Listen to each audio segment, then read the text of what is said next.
Hello students, welcome to Marathi lecture. Students, आपल्या पाठ्यपुस्तकामध्ये दिलेले जे लेसन्स आहेत ते लेसन्स शिकवून कंप्लीट झालेले आहेत. आपल्या पाठ्यपुस्तकामध्ये विविध प्रकारचे ग्रामर म्हणजे व्याकरणचे टॉपिक देखील दिलेले आहे. ते व्याकरणचे टॉपिक देखील आपण पूर्ण केलेले आहे. तरी पण आता आपण जे व्याकरणचे काही टॉपिक शिकलेलो आहोत त्या टॉपिकची थोडक्यात रिव्हिजन करणार आहोत. आज आपण व्याकरणचा जो टॉपिक रिवाइज करणार आहोत, ज्या व्याकरणच्या टॉपिकची रिव्हिजन करणार आहोत त्या टॉपिकचे नाव आहे वचन आणि लिंग. वचन मीन्स नंबर अँड लिंग मीन्स जेंडर. ओके. दिलेल्या वाक्यामधील जे नाम असते त्या नामाचे वचन कशा प्रकारे ओळखायचे, त्याचप्रमाणे दिलेले जे एखादे वाक्य असते त्या वाक्यामधील नामाचे लिंग कशा प्रकारे ओळखायचे याचा अभ्यास आज आपण करणार आहोत. सर्वात प्रथम आपण वचन ह्या टॉपिकला सुरुवात करणार आहोत.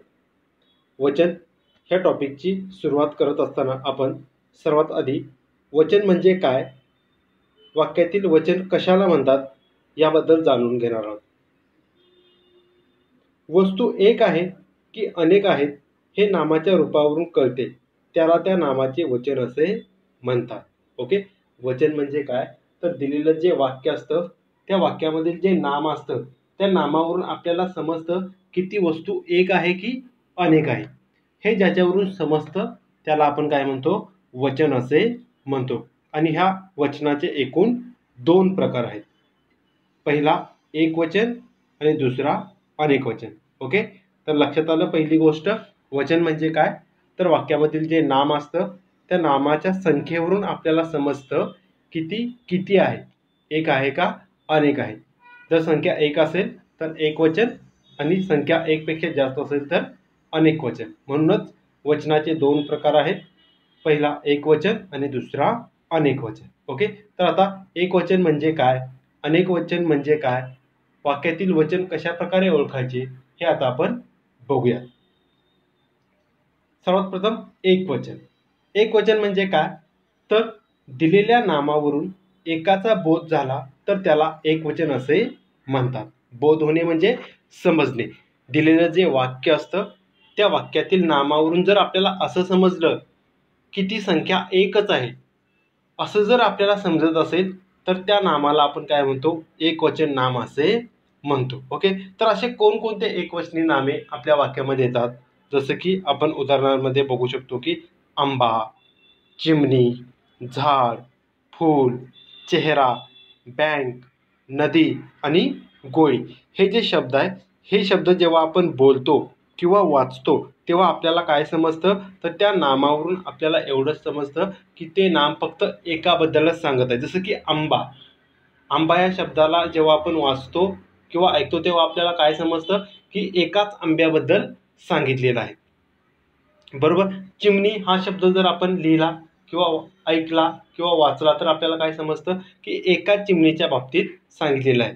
त्याचबरोबर झाड देखील एक हाच काय सांगतो आपल्याला, एकाच संख्येचा बोध होतो.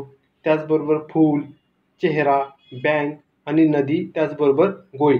हे जे शब्द आहेत ह्या शब्दावरून आपल्याला कशाचा बोध होतो तर एकाचाच बोध होतो, म्हणजे एकच वस्तू आहे असं आपल्याला समजतं. आणि दिलेल्या वाक्यातील नामावरून जेव्हा आपल्याला असं समजतं की ती फक्त एकच वस्तू आहे तेव्हा त्या शब्दाला किंवा त्या नामाला काय म्हणतात, एक वचन नाम असे म्हणतात. ओके. आपण जेव्हा अनेक वचन या भागाचा अभ्यास करू तेव्हा तुम्हाला लगेच समजेल की एक वचन कशा प्रकारे असते आणि अनेक वचन कशा प्रकारे असते. ओके. तर फर्स्ट वन, एक वचन म्हणजे काय तर दिलेल्या नामावरून आपल्याला असं समजतं की त्यामध्ये एकाचाच बोध होत आहे. नेक्स्ट, अनेक वचन. अनेक वचन म्हणजे काय तर दिलेल्या नामावरून अनेकांचा बोध होत असेल तर त्याला अनेक वचन असे म्हणतात. आपण एक्झाम्पल्स बघितल्यानंतर तुम्हाला लगेच लक्षात येईल की एक वचन आणि अनेक वचन म्हणजे यामध्ये काय फरक असतो. जसं उदाहरणामध्ये आपल्याला दिसत आहे की आंबे, चिमण्या, झाडे, फूल, बँका, नद्या आणि गोळ्या. ओके. पहिल्या एक वचनातील उदाहरणामध्ये आणि दुसऱ्या अनेक वचनातील उदाहरणामध्ये काय फरक झाला तर त्या ठिकाणी आंबा होता. जेव्हा आपण आंबा म्हणतो तेव्हा एकाच आंब्याबद्दल आपल्याला माहिती मिळते किंवा एकच आंबा आहे असं आपल्याला समजतं. परंतु जेव्हा आपण आंबे असे म्हणतो तेव्हा त्या ठिकाणी एकपेक्षा जास्त आंब्यांचा समावेश होतो. ओके, म्हणजेच एक वस्तू असेल तर ती एक वचन असते आणि तीच वस्तू एकपेक्षा जास्त वेळा असेल तर त्याला काय म्हणतो आपण अनेक वचन असे म्हणतो. नेक्स्ट, चिमण्या. एक वचन मध्ये आपण पाहिलं की त्या ठिकाणी काय शब्द वापरलेला होता, चिमणी, म्हणजे एकाच चिमणीबद्दल तिथे बोध होत होता. परंतु चिमण्या हा शब्द काय करतो, एकपेक्षा अनेक चिमण्या आहेत तिथं आपल्याला असं दाखवून देतो किंवा असं आपल्याला त्यातून समजतं. म्हणूनच चिमण्या हा शब्द अनेक वचन आहे. झाडे, एकपेक्षा अनेक झाड एका ठिकाणी असतील तर त्याला आपण काय म्हणतो, झाडे असे म्हणतो. फूल, एक फुल असेल तर आपण त्याला फूल म्हणतो. एकपेक्षा जास्त असेल तर त्याला आपण फुले असे म्हणतो. त्यानंतर बँक, एक बँक असेल त्याला आपण बँक असेच म्हणतो. एकपेक्षा जास्त बँक असतील तर त्याला आपण बँका असे म्हणतो. त्याचप्रमाणे एक नदी असेल तर त्याला नदी असे म्हणतो. एकपेक्षा जास्त नदी असतील तर नद्या असे म्हणतो. ओके, तर अशा प्रकारे आपल्याला वचनातून काय लक्षात आलं, तर नामावरून जर एकच आहे असं समजत असेल तर त्याला आपण एक वचन असे म्हणतो. जर नामावरून आपल्याला असं समजत असेल की एकापेक्षा जास्त वस्तू आहेत तर त्याला आपण अनेक वचन असे म्हणतो. नेक्स्ट, लिंग. लिंग मीन्स जेंडर. ओके, तर लिंग म्हणजे काय, तर एखाद्या नामावरून ते पुरुष जातीचे आहे की स्त्री जातीचे आहे हे आपल्याला कळते, यालाच नामाचे लिंग असे म्हणतात. जेंडर मीन्स व्हॉट, लिंग म्हणजे काय, तर दिलेले जे नाम असतं त्या नामाचं जेव्हा आपण वाचन करतो, जेव्हा त्याचं आपण रिडिंग करतो तेव्हा आपल्याला ते समजतं की ते पुरुष जातीचं आहे, मेल आहे, का स्त्री जातीचे म्हणजे फिमेल आहे. असं जेव्हा आपल्याला समजतं तेव्हा त्याला काय म्हणतात, जेंडर म्हणजेच लिंग असे म्हणतात. ओके, असे हे जे लिंग आहे ह्या लिंगाचे किती प्रकार आहेत, एकूण 3 प्रकार आहेत. ह्या लिंगाचे कोणकोणते प्रकार आहेत, तर फर्स्ट वन पुल्लिंग, सेकंड स्त्रीलिंग आणि थर्ड नपुंसक लिंग. ओके, नामाचे किती प्रकार आहेत, तर 3 प्रकार आहेत, पुल्लिंग, स्त्रीलिंग आणि नपुंसक लिंग. ओके, आता वाक्यातील नामावरून हे लिंग कशा प्रकारे ओळखतात हे आता आपण बघणार आहोत. नंबर 1, पुल्लिंग. पुल्लिंग कशा प्रकारे ओळखतात, तर ज्या नामावरून पुरुष जातीचा बोध होतो त्याला पुल्लिंग असे म्हणतात. ओके, याच्यामध्ये काय सांगितलेलं आहे, तर दिलेलं जे वाक्य असतं त्या वाक्यातील नामावरून जर आपल्याला समजलं की ते काय आहे, पुरुष जातीचे आहे, म्हणजेच ते मेल आहे असं जर आपल्याला समजलं तर त्याला आपण काय म्हणतो, पुल्लिंग असे म्हणतो.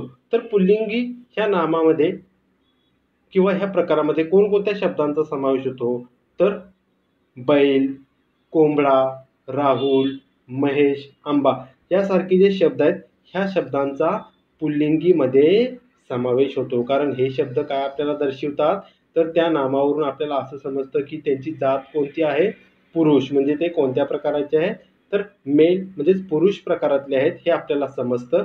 म्हणून अशा शब्दांना पुल्लिंग असे म्हणतात. ओके, त्याच्यानंतर नेक्स्ट आहे दरवाजा आणि फळा. ओके, असे काही नॉन लिव्हिंग थिंग्स देखील आहेत, त्यांचा देखील समावेश कुठे होतो, पुल्लिंगी ह्या प्रकारामध्ये होतो. त्याचबरोबर मी तुम्हाला सांगितलेलं होतं की पुल्लिंग हा शब्द कशा प्रकारे ओळखला जातो, तर ज्या शब्दाच्या किंवा नामाच्या पहिले तो वापरल्यानंतर ते वाक्य अर्थपूर्ण होतं त्याला काय म्हणतात, पुल्लिंग असे म्हणतात. जसं की तो बैल, तो कोंबडा, तो राहुल, तो महेश, तो आंबा, तो दरवाजा आणि तो फळा. ओके, म्हणजे तो हा शब्द वापरल्यानंतर ते नाम काय होतं, अर्थपूर्ण होतं. ओके, म्हणजे याच्यातून आपल्याला काय गोष्ट समजली, तर पुल्लिंगीमध्ये नामाच्या पहिले काय वापरतात, तो वापरतात. ओके, नेक्स्ट स्त्रीलिंग.